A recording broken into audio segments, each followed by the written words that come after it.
everybody. My name is Tyler Trujillo and I'm reporting from a town in Goldwell, Nevada named Rhyolite.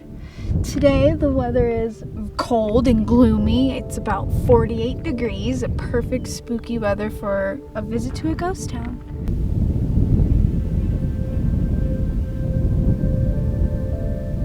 Our first building we'll talk about today is the Cook Bank. It was the town's largest building.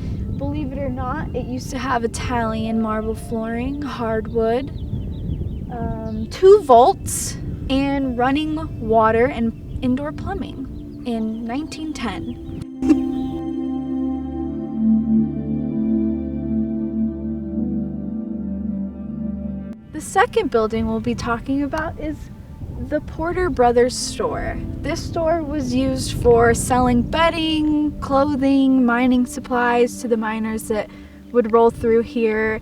It opened in 1902 and closed in 1910. The building used to have 2 large glass windows so that people could see what they had to sell. Didn't last very long, just like the town itself.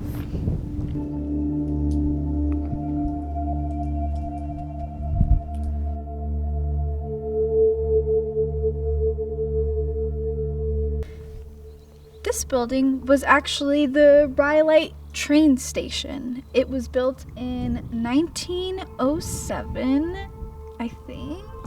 Let me see. Built in 1906. And it stayed open until the 1930s, and it cost them $130,000 to build. Seems like a lot even at this day. After it closed in 1930, it became a casino and bar, and later that year it was turned into a shop where they sold souvenirs, and after that it turned into a museum where it stayed open until 1970.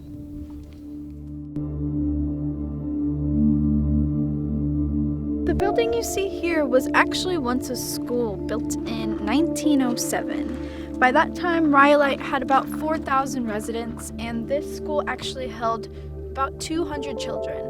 It had Spanish tile roofing, and it cost them about $120,000 to build.